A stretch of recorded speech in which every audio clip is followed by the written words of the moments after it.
Горев находится в 100 километрах к востоку от столицы. Прежде здесь, на берегу реки Куслицы, располагалось село Высокое, возведенное в статус города в 1778 году.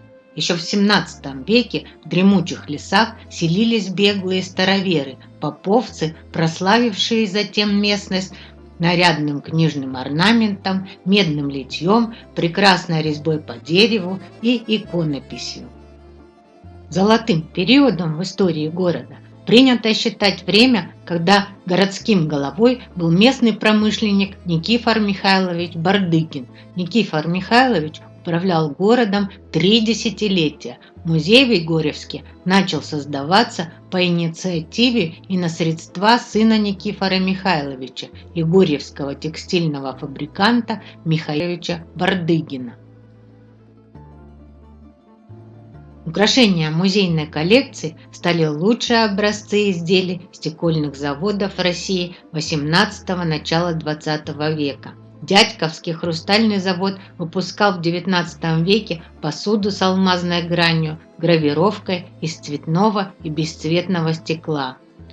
Никольско-Пестровский завод Бахметьево художественным качеством своих изделий соревновался с Императорским заводом.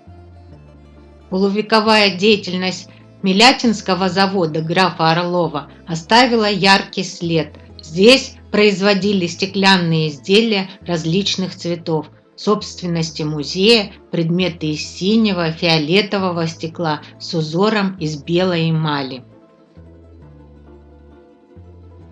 Галерея портретов русских царей и князей, правивших в X-XVII веках, редкий образец примитивной живописи конца XVIII столетия. Неизвестный художник придавал царственным особам черты реально живущих людей, наряжал в одежды, созданные собственным воображением.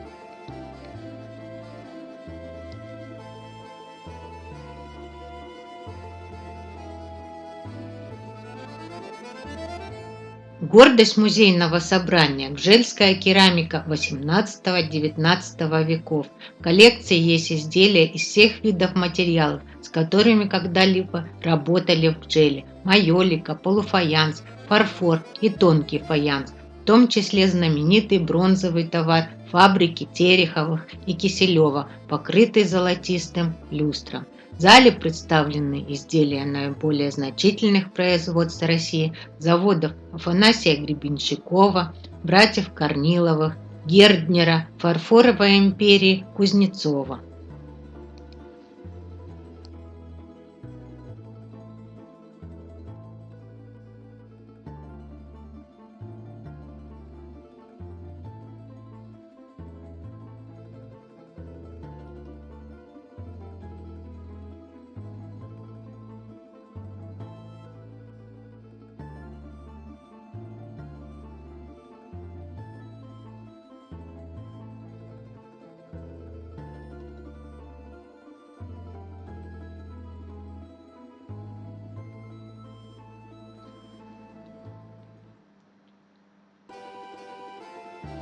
Художественная обработка металла – древнейшая отрасль декоративно-прикладного искусства. Пластичность и упругость металлов, хорошие литейные свойства, благородный блеск предопределили их широкое использование. В коллекции музея есть медная посуда с чеканным орнаментом, изготовленная на уральских заводах Демидовых и Осоковых.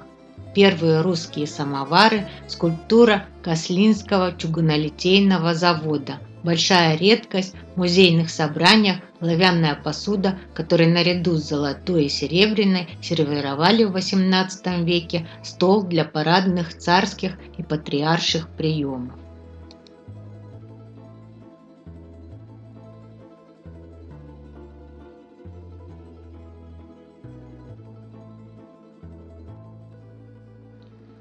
Шитье золотой и серебряной нитью – один из наиболее древних видов вышивки. Мастерицы, располагая незначительным числом приспособлений и приемов, добились высокого художественного эффекта. Например, для получения выпуклого узора под нити подкладывали маленькие кусочки бересты или шнуров. Такая техника имела название «шитье по карте» и рождала игру цветотени. Золотым шитьем, цветной фольгой, стразами и речным жемчугом отделывали головные уборы, платки, кошельки, а также культовые вещи.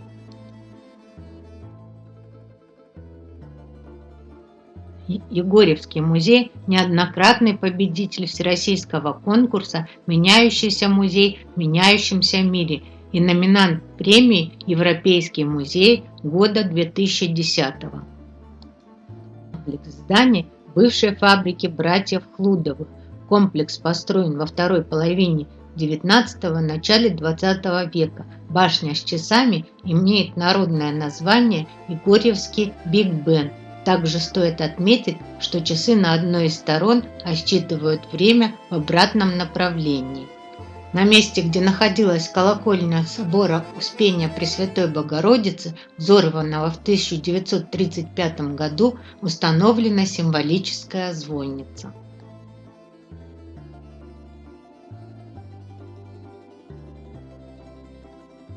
Троицкий Мариинский монастырь. Здесь решили в 80-х годах XIX века возвести храм. По завещанию жены глава Егорьевска Бардыкина в начале XX века основали женский монастырь.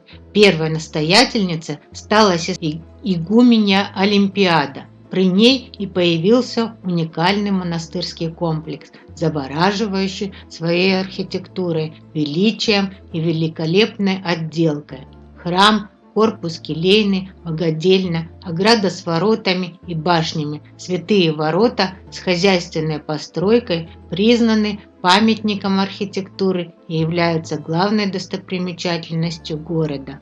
Монастырь пережил годы советского террора, практически все сестры были репрессированы и высланы, храм подвергся разорению. Восстановительные работы начались в 2000-х годах. Сегодня монастырь действует, при нем работает воскресная школа. Монахини ведут большую просветительскую работу.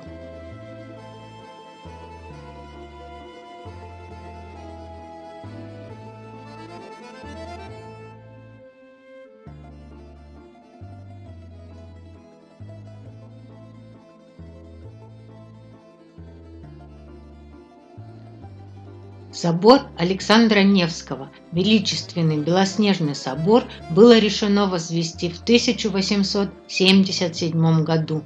Великое освящение храма состоялось в 1897 году.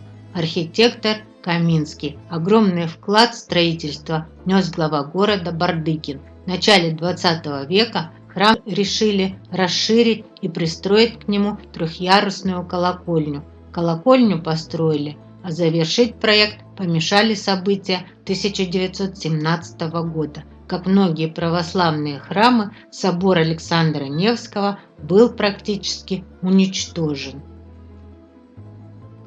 В апреле 1941 года его решили переоборудовать в кинотеатр, но не успели. С 1946 года храм вновь отдали верующим. Этот год стал годом зарождения хоровых церковных традиций.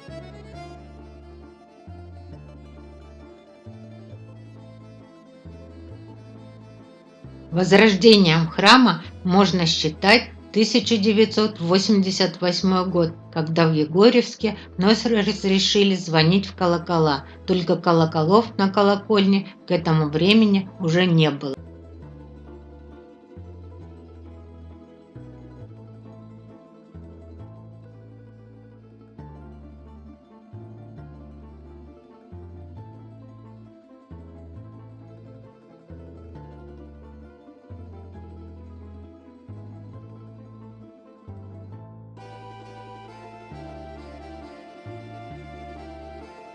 Множество достопримечательностей Егорьевска расположено в центре города, что позволяет посетить множество объектов за один день без использования транспорта.